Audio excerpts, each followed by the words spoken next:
namely David himself, no, but God will rescue His people paagi sa iya nga ginpili nga hari through the most difficult situations. And we know that this will be, no, clearly seen sa kay Kristo Jesus, the anointed Son of God nga iya ginpadala, who rescued us from the most difficult nga situation sa aton kabuhi, kag amo nang kabuhi nga ara sa kasalanan.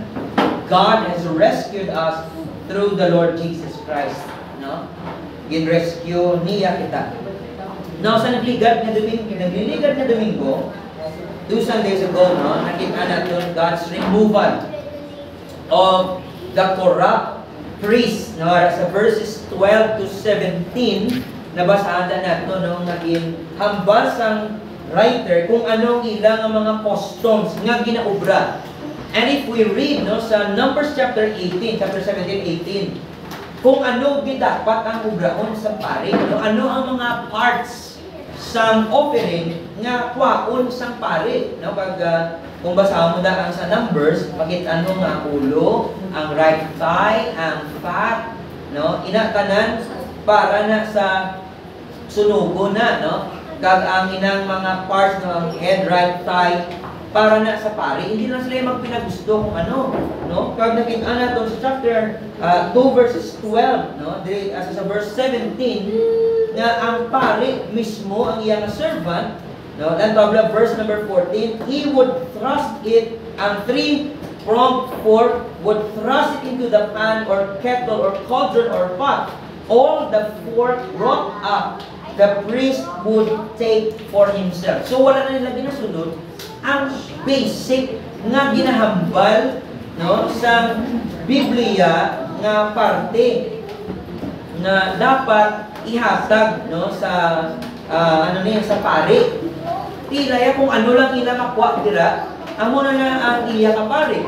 So dira pala makita mo sa ilang ang custom, sa ilang ang ginaubra, they do not obey the commandments of God. Especially sila mga pari, mga Levites, no, kagamo nang ambal diri sa verse number 14. This is what they did at Shiloh to all the Israelites who came there. Kagway na po sila sa verse 15, before the fat was burned, the priest's servant would come and say to the man who was sacrificing, give me meat for the priest to roast, for he will not accept boiled meat from you, but only raw. Hindi ka dapat i-roast na. So, grabe nga pag-reject sa pulong sa Diyos na amo na dapat ang mag-govern. Amo na dapat ang mag-guide sa priest kan sa mga Levites. Samtang nag-serve sila sa temple. Nag-serve sila sa Diyos as priest. It is very, very clear sa ilang duties dira sa Numbers 18. Kung anong ilang nga obrahon. Anong pagkaon ilang kanon sa gin-offer nga offerings ng mga Israelites. Actually, do correct pa siya sa nag-offer dito sa verse 16. If the man said to him, let them burn the fat first, and then take as much as you wish. Ini nga tinaga. Ang nag-worship, ang pang nag-abasi mo, i-burn na ang fat first. Kaya mo nang command sa Diyos sa law. All the fat must be burned. Gitsupunan pa sa nag-worship diri ang balya, and take as much as you wish. Actually na pwede nga kung ano lang gusto niya, magpila ka bilog, no? Kaya may prescription niya from the law of Moses kung ano lang ang parts ang ila ko. Hindi pwede nga pagusto na sila. So kapakita kung anong custom nila. And he would say, no, you must give it now, and if not, I will take it by force. Ang tawag lang, kung ano ang nag-govern ng klase sa mga pari at that time. Di ba bago lang nato natapos? Ang root.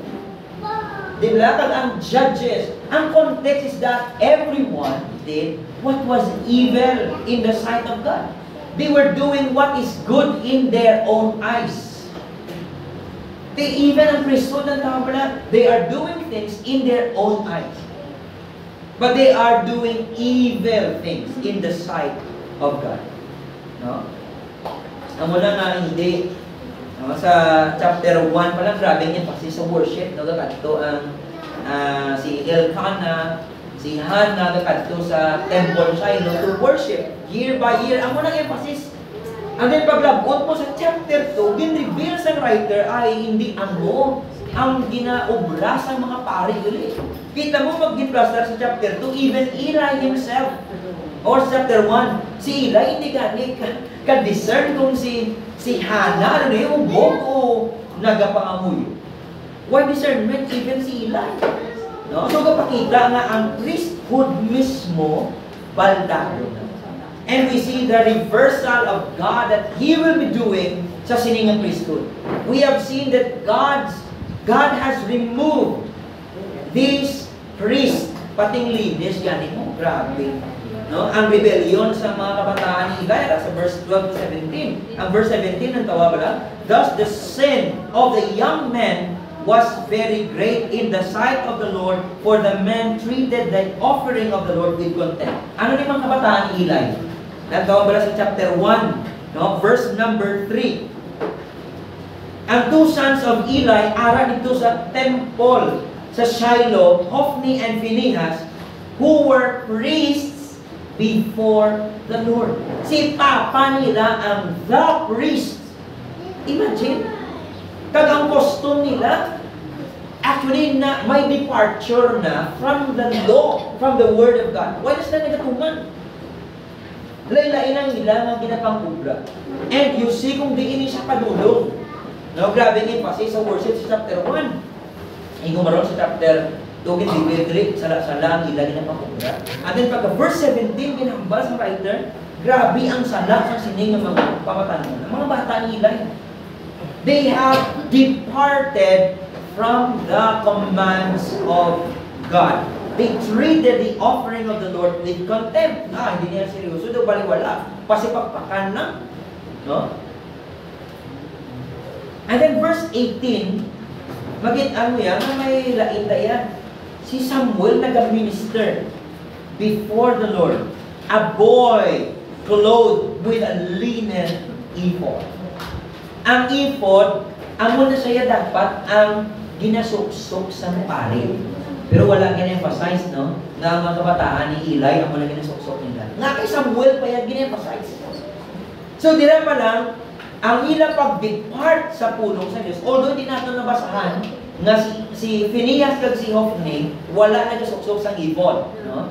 Pero tilang tao pala, maubra sila kani sa kasalanan, suksokon pa yung payong na gina-prescribe na pinakauna dapat obraon, pero ang ilang obra, mga sala-sala, we can assume nga probably wala man din sila ga suksok. Ito nang yung ano na lang, basta mare na lang. Amo na gina-emphasize sang author nga amo nang ila nga ginaobra dito ang custom nila sa Israel kung may offering ang ila, no? Kung ano-ano lang mga parts sang offering ang ila ginapamuha nga supposed to be hindi sila kapagusto. Kita mo kung di paghatag, they will take that choicest parts with force. So grabe ang departure from the Word of God, no? Sa verses 22 to 25, makita mo yun, Eli was very old and he kept hearing all this that his sons were doing to all Israel. How they lay with the women who were serving at the entrance of the tent of meeting. Imagine, makulit pa sila, matupad pa sila sa mga kabay na dito na nag-ubra man sa temple, nag-serve man sa temple. Is that a good reputation at testimony, no? Sa isa kapari? O sa mga kaparian ito, di mga anak ni Eli? Si Eli ang the priest, ang head kid, ng ilang ang iyang mga subordinates, iyang mga kabataan, kung ano-ano itong pinapakubra nila. And Eli kept hearing all of what his sons were doing, how they lay with the women who were serving at the entrance to the tent of meeting. Tingara ko nga, ito bin-review niya man, no? Pero tinamati ang bata niya, wala. They would not listen sa verse 25 to their father, for it was the will of the Lord to put them to death. God will remove them. Hindi ko nang tawag mo ni mga kutol, nga mo nang ginaobra sa Diyos. God will remove these kinds of priests. Actually, na-lay down na nasa law ni Moses. Once magtalikod ka mo sa akon, once you disobey pamatyon ta kamo. Amo na nai down sa law ni Moses, ang Israel mismo mag-depart sa pulong sa Dios. Amo nang ginhambal sa Dios sa iyang covenant. Israel will be my people and I will be your God. Pero dapat ni kang maglisa sa akong ng pulong, dapat mo-obey ka mo. Sa Exodus partly, sa aton sa aton Bible reading, mabasahan mo na to kung ginamarkaan niyo bala. Ang Ginoo gusto gidya nga sila magtuman after bala sa ila nga pagluwas ang Dios sa ila dito sa sa Egypt, no? Ang Ginoo mismo di ba naghatag sang commandments, no? Nga inyo ini tumanon, no? Pero mabasahan mo sa chapter 15 mga kauturan, right after sang pag-save sa Diyos sila sa Egypt, si Moses nagkanta nila sa chapter 15. No? Pagka chapter 15, verse number 25 and 26, no? Parts of 25, there the Lord made for them a statute and a rule, and there He tested them. Verse 26 saying, if you will diligently listen to the voice of the Lord your God, and do that which is right in His eyes, and give ear to His commandments, and keep all His statutes, I will put none of the diseases on you that I put on Egypt, for I am the Lord your healer. Dili pa lang, pagtapos ang Diyos nagluwa sa ila sa Egypt, gusto sa Diyos nga sila magtuman sa iya nga mga kasubuan. Di kalawin na, no? Ara na sa Judges, kagabalo na sila sa law ni Moses nga sila as a nation and even the priest dapat mag-obey, mag-listen sa voice ng Diyos, sa pulong ng Diyos. They are departure, very clear sa ilang departure from the Word of God. Pari mismo, no? Ang degeneration sang spirituality ni ila, hindi niya mahibaluan ganing nga si nga iya mga kabataan or ang iya pag-rebuke siya ng bata, wala effect nga. Nga nanging wala na ning effect how? Because it was the will of the Lord to put them to death. And digin sulit naman sa verse 26, the boy Samuel continued to grow both in stature and in favor with the Lord and also with man. Mag-grow si Samuel, nag-minister sa Diyos. And then verses 27 to 36, dirita makita ang pag-reject sang Diyos sa household ni Eli. No? Kung ano ang mga ginpanghambal sa Diyos, kaklaro diri sa verses 27 to 36. Gin-remind pa sila sa Diyos, no? Para sa verse 27, did I indeed reveal myself to the house of your father? Sino nang of your father? Si Aaron, di ba? Nga utod ni Moses. Siya amo ang siya amo ang tatay-tatay sa sining nga mga Levites. Gin-reveal niya sa Diyos nga ang imo nga mga kaliwat will serve me as priest. Sa Exodus, i-lay down ang dalawa, tatay grabot, no? Ang duty sa pare, kung ano nga mga ulubraon nila sa temple. Sa Numbers, ang mga laws sa Leviticus, perfect. Kadetalye na dapat nila tumanon, ang ila obrahon. And yet, we see the departure of Israel as a nation from the Word of God, and even the priests themselves. No? Di ano ni obrahon na yan sa Diyos. Di ba natunan nato ng ligan, ining pangamuyo ni Hana, ang una na puno sa niya pangamuyo, that God is holy. What would be God, or what would God be doing sa sining ng mga klases ng mga katawan, since He is holy? No? Makita na ari, gin-reject sa Diyos si Eli and his household. Verse 28, did I choose him out of all the tribes of Israel to be my priest, to go up to my altar, to burn incense, to wear an ephod before me? Gine-emphasize diba to wear an ephod. Sino na ang naga-suksok lang sa garment sa pare?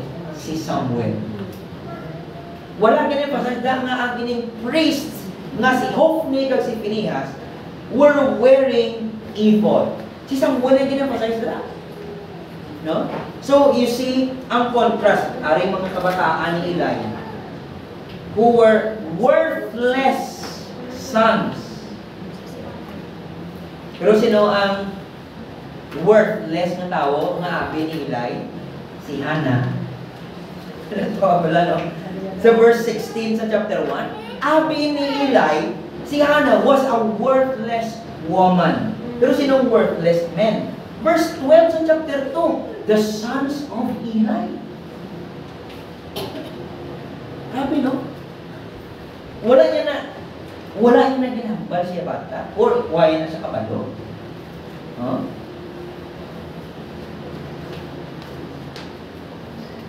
Actually, pagbasa mo sa chapter 3, makuturan, at the verse number 13.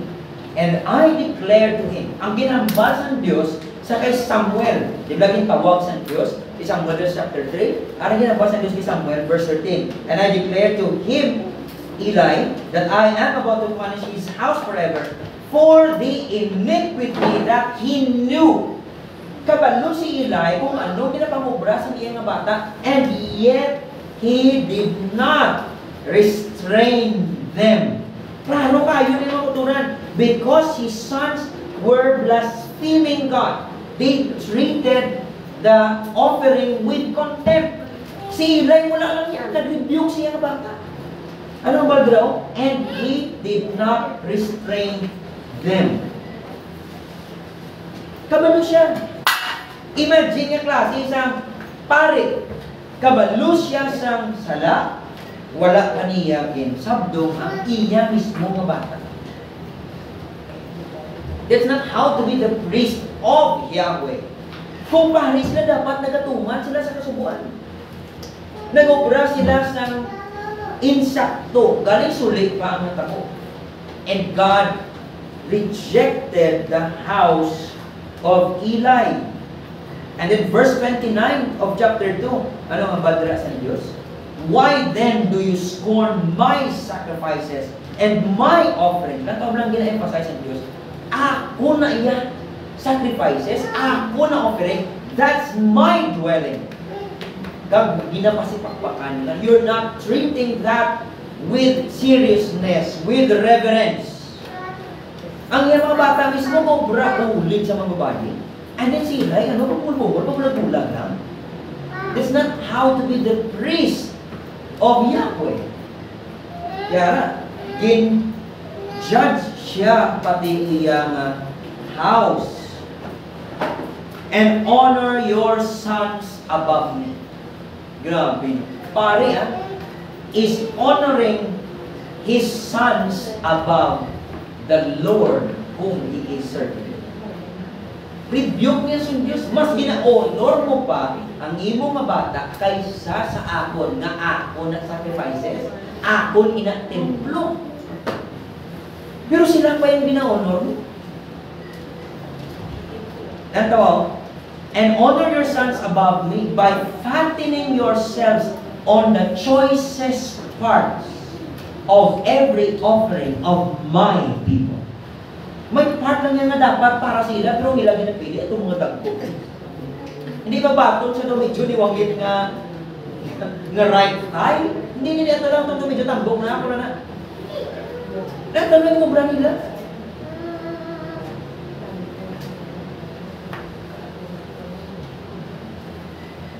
Rebuke sa Diyos. Therefore the Lord, the God of Israel, declares, I promise that your house and the house of your father should go in and out before me forever. But now, judgment, the Lord declares, far be it from me, for those who honor me, I will honor, and those who despise me shall be lightly esteemed. Behold, the days are coming when I will cut off your strength and the strength of your father's house, so that there will be not an old man. Now, tawagin emphasize si Eli old. Kasi sa iyang household, there will be not an old man. Why did? Ubuso na niya sila tanan sa Diyos. Paglabot kay Saul, pamatay ito ni Saul ang mga kaliwat ni Eli.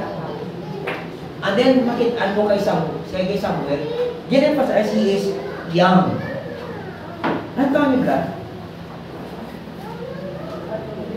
Verse 11 sa chapter 2. Then Elkanah went home to Ramah, and the boy was ministering to the people, to the Lord, in the presence of Eli. Sa verse number 18, chapter 2, Samuel was ministering before the Lord. No? Gina-establish ang Diyos niya ang bag-o nga set naman sa mga kaparian. Una sa kay Samuel. God is replacing these old priests who were doing the things who were doing good before their eyes. Actually, who were doing evil in the sight of God. God will remove them. And God will establish these new priests beginning sa kay Samuel. Nga amuning magabulig sa anointed sang Dios nga hari. No, sa kay David. Di sino nang next nga pari naman diyon after kay Samuel? Si Zadok. Nga amo nang mag-guide kay David.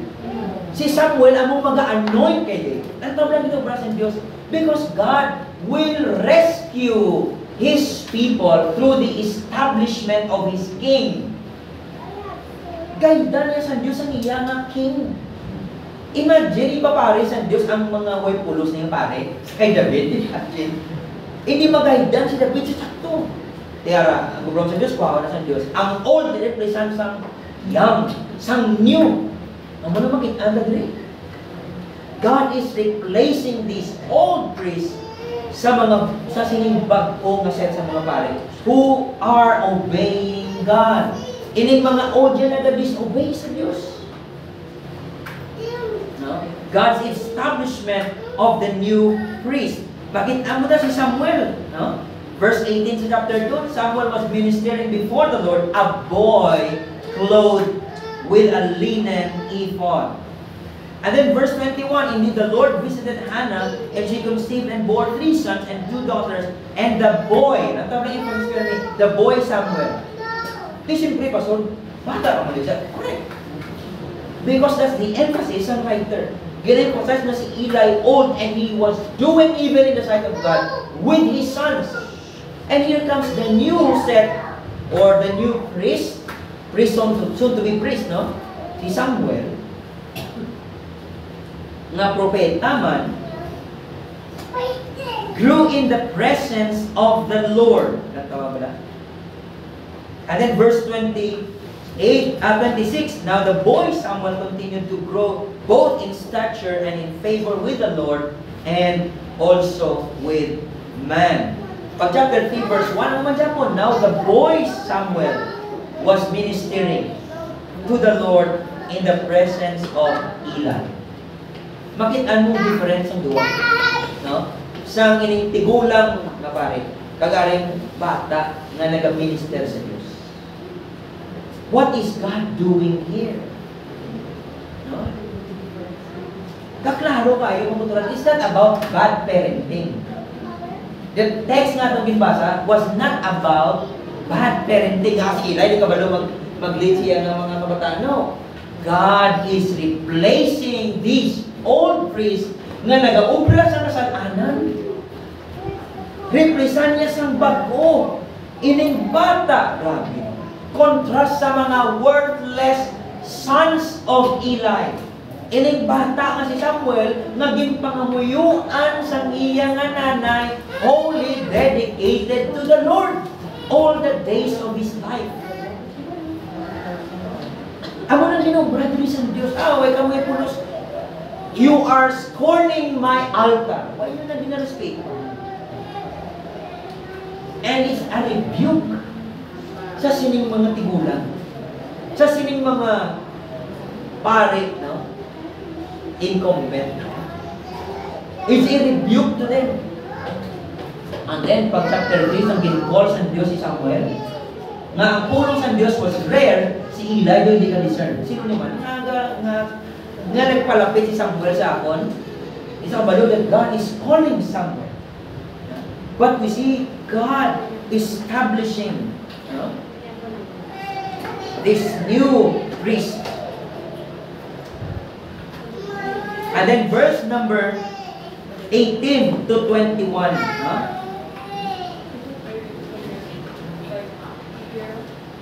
verse number 34, and this that shall come upon your two sons. Amo ni ang judgment sang Josiah. Si Ophni and si Phinehas shall be the sign to you. Both of them shall die on the same day. Aron judgment sa Diyos, God will remove them totally. And then verse 35, establish na sa Diyos siya, I will raise up for myself a faithful priest. Referring sa kay Zadok na mag-guide kay David, God's anointed king, who shall do according to what is in my heart and in my mind. And I will build him a sure house, and he shall go in and out before my anointed, my king forever.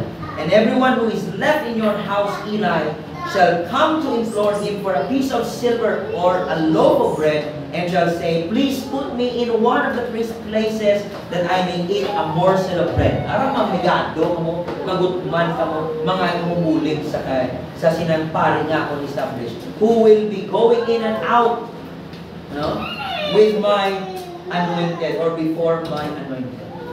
What is God doing here? God is replacing these old priests sa sining mga bago nga mag-ubra sa kabubuton sa Diyos. Sila lang tinag-ubra sa mga katuntuhan. They were doing evil in the sight of God, doing good things in their own eyes. No? Pero mga katuran ng tawala, ang connection sila kay Kristo Jesus. The old, the new is replacing the old. Kaya ang mga old priests na naubra sa katuntuhan, nag-reject sa Diyos, while nagatuman sa kasubuan. Remember, sang ginpadala sa Diyos si Kristo Jesus? No? Sa Luke chapter 2, verse 52, Jesus grew in what? Both stature, diba?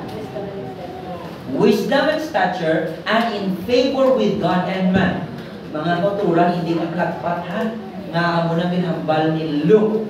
Sa chapter 2, verse 52, Jesus grew in wisdom and stature and in favor with God and man. Di ba mo na nabasa natin kay Samuel? 1 Samuel, chapter, 26. 2, verse 26. Samuel continued to grow both in stature and in favor with the Lord and also with man. Ano connection siya kay Kristo Jesus? Si Kristo among mag-replace sining mga unfaithful na mga pare. Si Kristo among great high priest who will be offering not the blood of the animals but His own blood. Among yung connection sa kay Kristo Jesus, the Messiah, the King, the priest. Imagine.